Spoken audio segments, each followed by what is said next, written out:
let's start deep cleaning. Agreeing with my husband's words, we set out to scrub every corner of the house. We both work a lot, so we seldom get a chance to really clean like this. So we were determined. At that time, we never imagined what was about to happen. My name is Sarah. I'm a 48-year-old part-time worker. My husband, John, is the same age and works a full-time job. We have a son, but since he started his job, he moved out of state. So now it's just John and me. We moved into this house about 5 years ago. John's dad was getting sicker, and John wanted to be close to keep an eye on him, so we moved to an apartment near his parents' house. However, John's dad passed away just a year later. Despite this, we didn't see a reason to move again, so we've stayed here. John's mom lives alone in the old family home, just a 5-minute walk away. She likes to be in control and wants to be appreciated for it. John says she's always been like this, but it's gotten worse since his dad passed away. She's quite dependent, loves John as her son, and seems to wish we would move in with her. She sees me as an obstacle, but she is afraid of being disliked by her son, so she never says anything outright. The most shocking thing so far was when she brought a hand-knit scarf. It had a big heart on it and was embroidered with John's name. That definitely surprised me. But ever since John made it clear that he doesn't appreciate his mother's pushy behavior or her habit of making him thank her repeatedly to assert her superiority, things have gotten slightly better. I think she probably feared being disliked by John, but for me, my mother-in-law is more than just a nuisance. The other day, she brought over a mountain of vegetables, saying, "My friend of a friend gave me these, so I'm giving them to you." Upon closer inspection, they were clearly wilted and starting to rot, entirely unusable. Even when I tried to politely decline, she snapped back, "Are you trying to make me look bad?" My friend of a friend worked hard to grow these. I mean, it's a friend of a friend and not a friend of hers. I don't think it should really be a big deal, but apparently it's important for her. She's also brought over strange dishes, saying, "I made this, try some." Or once. I decided to give it a try and it was unbelievably terrible. I'm not sure if she intentionally made it terrible, or if she just realized it was terrible after making it and decided to pass it off onto us. But despite her claims of being, "I just like taking care of people," she's mostly just annoying. I can't help but wonder if there's something to be done about her desire for recognition, since her husband died and she's been alone. I've stayed quiet, thinking she must be lonely, but I've been thinking I need to say something before I get crazy. This happened a few days ago, and I've spoken a little to John about it. I wish your mother would stop showing up suddenly, especially with food without checking first. It's quite a bother. Could you maybe talk to her, John? John, who's less often at home than me, seemed unaware of this, responding, "Oh really? I thought you always called before coming over." The next day, while I was at work, my mother-in-law called my cell phone. She never calls, so I assumed something was wrong and hurriedly answered. "Sarah, I'm making curry today. What time will you be home? Let me know so I can bring it over." That's not what I meant at all. John must have talked to his mom about our conversation from the day before. No one asked her to call and bring food over. What I wanted was for her to stop showing up unannounced and to stop bringing us things. But I guess John must have relayed the message in an indirect way. So, I directly told her I wasn't sure what time I'd be home as I might have to work late, and that we didn't need any food because we still had leftovers from the night before. Nevertheless, she said, "Then I'll just leave it at the front door," before hanging up, disregarding my refusal. And sure enough, when I got home, there was a container of curry next to our front door. Who knows how long it had been sitting there? It was left directly on the ground, and I was concerned about the sanitation, so I didn't feel like touching it. I decided to tell John about it when he got home. After a while, when John came home, I told him about what had happened with his mom today. It was weird because I had assumed that he had already talked to her. From that point on, when I mentioned to John, "The grocery store is having a sale tomorrow. Could you come with me?" we would run into my mother-in-law at the grocery store. And when John would tell me, "I got movie tickets. It's for a show this weekend in the evening," we would run into my mother-in-law at the movie theater. It was all very strange. Each time, we would ask my mother-in-law how she knew we were there, but the answers were always because she heard about the sale or because she heard that this was a good movie.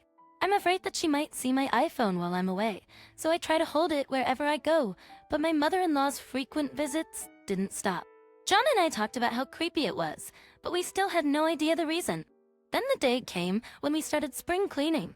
"We just have this room left to clean," we said, moving on to the final room, the bedroom. actually in the corner of the bedroom. I realized that plugging into an unused outlet, it was a power strip we didn't know.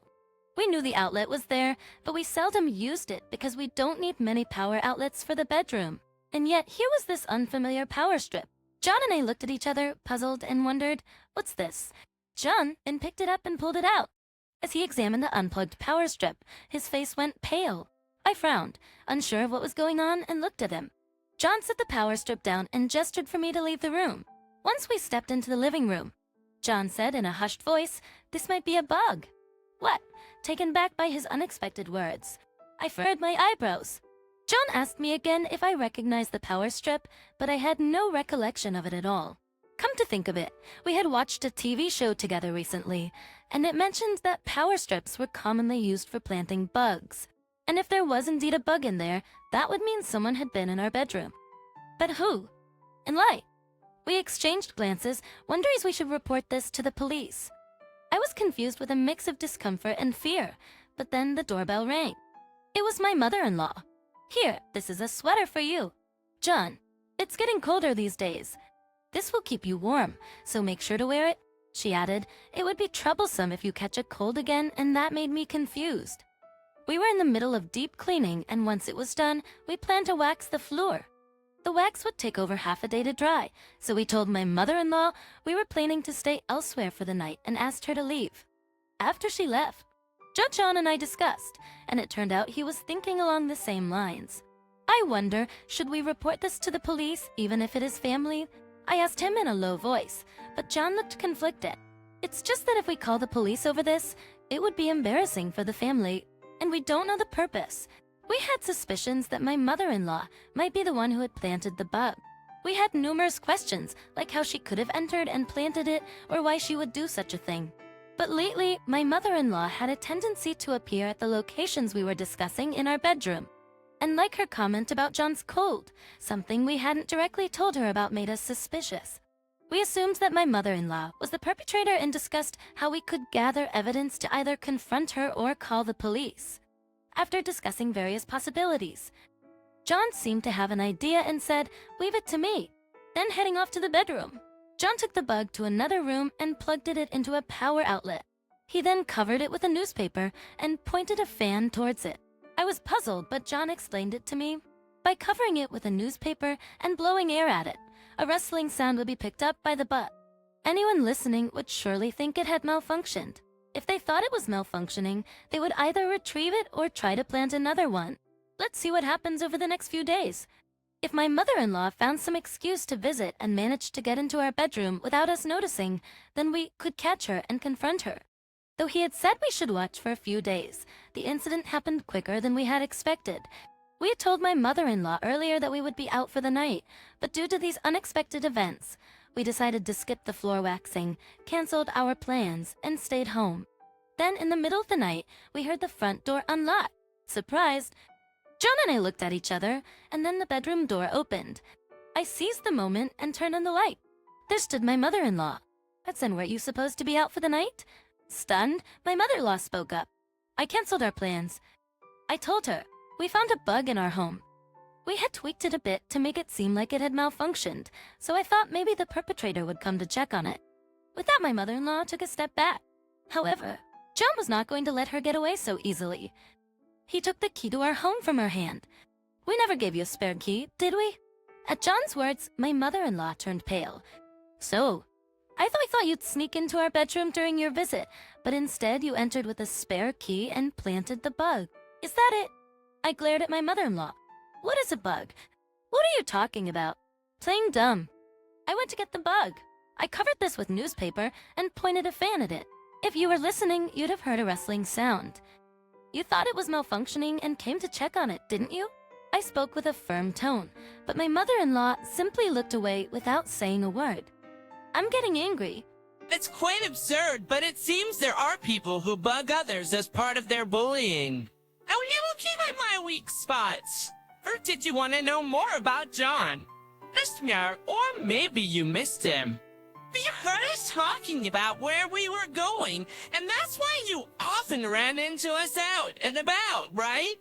I'm understand you might be lonely since your husband passed away, but this is a bit much. And after said all this, my mother-in-law refused to look at me. I continued. By the way, it's unacceptable to leave food on the floor in its container without even bagging it. It's dangerous and unhygienic. You don't have to throw it out, which is a waste.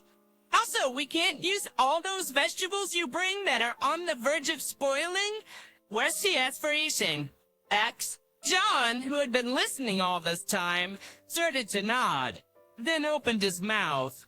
Oh yeah, and it's really scary to suddenly come here without thinking about our convenience, or to be ambushed at our destination. To put it simply, it's annoying. It seems that he had left her shot. She started sobbing. But after Dad passed away, you hardly ever come over. And whenever you do call, it's to tell me not to bring anything or something else that makes me sad. Why do you only care about your father? I just wanted to see you, so I had no choice but to go visit you. And just like you, Sarah said, I thought if I brought things you needed, you would say thank you. But lately, you guys don't ever say thank you. My mother-in-law began to cry hard. I was utterly confused by now, and it seems she just wanted to see John, her only son, and be thanked. I can't keep up with her desire for recognition. It's true that John cared more about his father than for his mother, but I know there was a good reason for that. But my mother-in-law either forgot that, or she was crying in an attempt to pretend it never happened. Each actually earns. I ended up saying, Of course he's going to care more about his father, who worked hard, did household chores, and raised him while his mother was gallivanting around with his father's money. In fact, my mother-in-law loved to go out and was often away from home, even when John was little.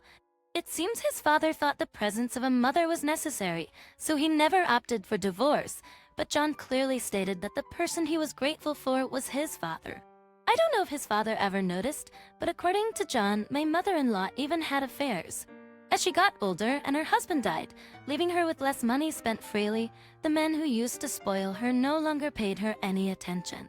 As I said this, yeah, that's why it's hard when you say I should be grateful to you.